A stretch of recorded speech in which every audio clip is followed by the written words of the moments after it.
Hi, Jackie here from Wildling Crafts. Thank you for purchasing your wild box, and I'm going to give you some inspiration for using it here today. In typical kind of Blue Peter style, I have some, here's one I made earlier to help speed things along. So here goes. Just angle down so that you can see what we're working with. So in addition to what's in your box, the only things that you'll need are an empty jam jar, some scissors, a baking tray, and if you have it, a rolling pin, but we can do without that if you don't have one handy. So we're going to start off with the card. In your box, you'll find the cards haven't been folded. So that's the first thing you're going to want to do, is just carefully fold it. And your fingers along the edge of it. And then you're going to paint it. Now, you'll find blue and green paint in the box. This paint is completely natural, made from colours that are of food origin, which also means it's biodegradable. What you want to do is really let it down to make your colours nice and light and translucent. So I'll do some green on here, plenty of water mixed in. And I'm just doing this roughly and quickly, and then you'll do some blue maybe for the sky. And you might want to do one all blue background, all green background. You might want to put some detail on. You might want to paint, for example, a wreath and use lots of green and even paint some blue flowers into it, and then add the pressed flowers so you can see. I'm doing this very quickly, very roughly, just to let you see. So here's one that has dried out. You can see it's nice and pale blue and green. And what I'll do is I will use the glue then to add some pressed flowers.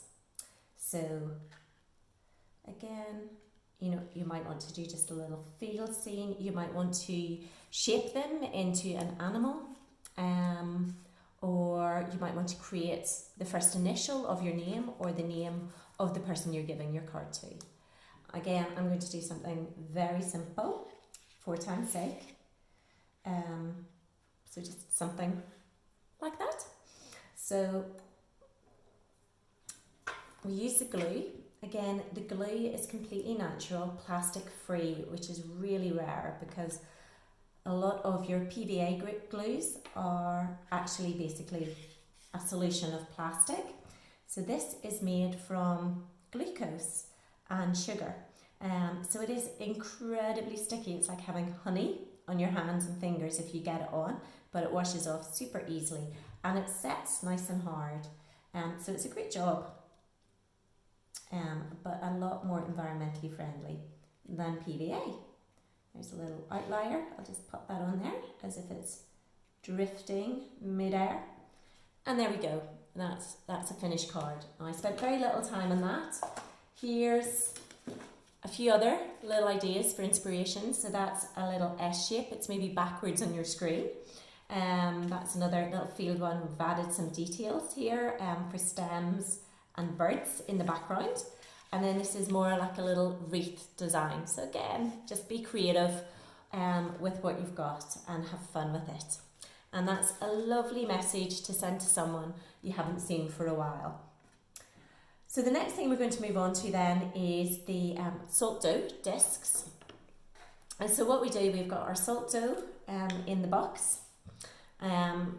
Take it out. There's no graceful way to do this. Grab a chunk of it. I'm going to grab quite a small chunk because we don't need a lot. And we roll it out. Again, you'll be fine patting it out. You can pat it out with your hands. But if you want to slightly smoother finish, if you have a rolling pin, that's brilliant. It shouldn't be too super sticky. Little tip, what I tend to do is this is a non-stick baking tray, and I tend to put it on this baking tray before I cut it out. And then you don't have to worry about lifting it and changing the shape of it when you lift it. And I've just, if you've seen there, I've just used the top of the dough as a cutter. So there you have it. You don't even need to have certain size of cutters to be able to do this craft. I patted my hands on it, so I'm going to smooth this out a little bit with the rolling pin. And then you can make a little hole with the end of your paintbrush. Very simple. That goes in the oven. I would say to get this nice and hard, I would put it in for 2 hours at 50 to 100 degrees. Then I'd flip it over and do the other side for another 2 hours. Or you could leave it in overnight on your grill tray that the circulation is getting in under it at 50 degrees and leave it overnight. And you should get a couple, maybe even 3 of these little discs out of the dough in the box.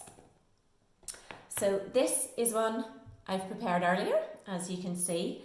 And all we're going to do now is add your embellishments. Now you can use the paint if you want to add a bit of colour, but I kind of like the kind of plain neutral colours.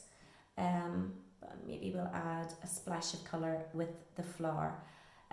Again, I think one nice large thing works really well. There's a nice red leaf, we'll maybe use that. But again, go crazy with it. Do your own patterns and designs, play about with it. You can have a few attempts.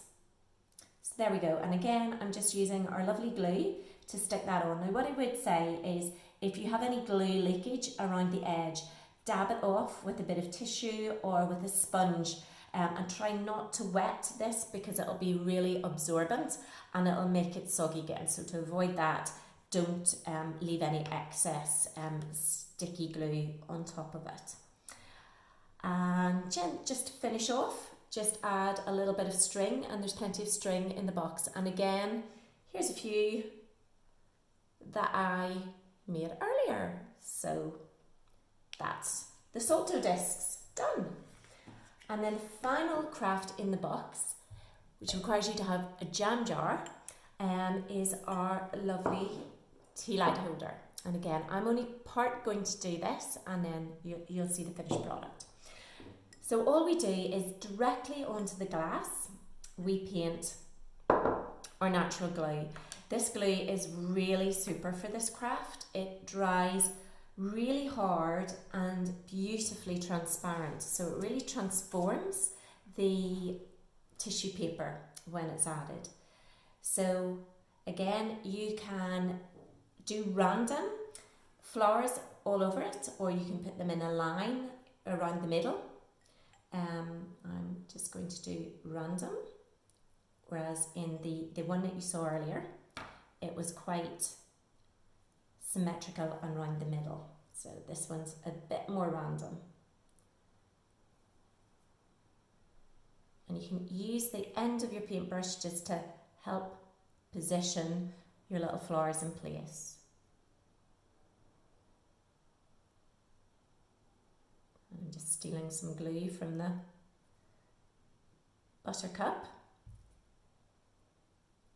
I put one more on just to, again, give you a little flavour for what we're doing.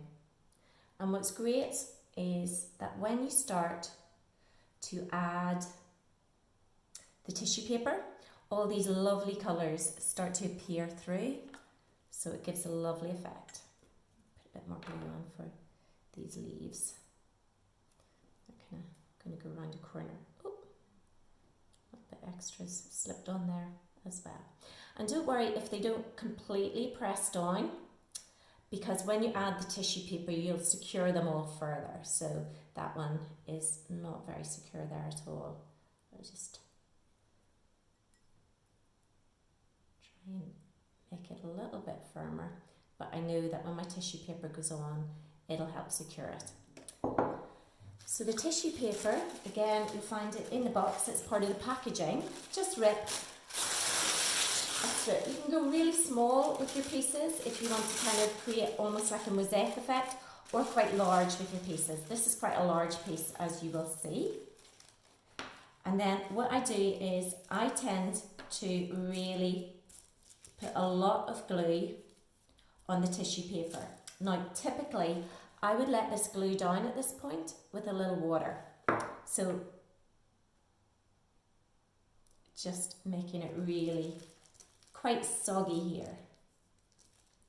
I'd say maybe half a teaspoonful of water is about what you're aiming for. And don't worry if the tissue paper rips at this point, because you won't see rips. So as you can see, we're getting it really wet and soggy and a little bit vulnerable there to tears. And just rip this top part off. And so we start applying it then to the glass. And don't worry, again, wrinkles are fine. They're actually kind of good. They add a bit of texture. Oh, you see, I'm just pasting on top as well to kind of really rub it down into position over our little flowers. And there you see, they're really starting to come through.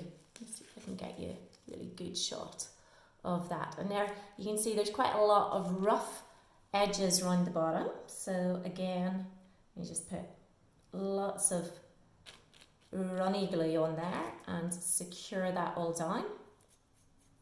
And it's a messy job. Your hands are going to be sticky with this, but it's great and it dries lovely and hard. I dry it upside down so that the bottom gets a really good dry and you don't end up sticking your jar to the table, which would not be good. So yeah, you can definitely get the gist of that. I'm working extremely fast and roughly here. You can take your time with this and do a much better job, but that kind of gives you a little flavour. And then once you have it all done and dried out upside down, then you can put a little bit of jute string tied in a bow around the top if you want, and drop in a little tea light, and you'll have this, you can see. So there we go. That is your 3 crafts. I hope you enjoy making them.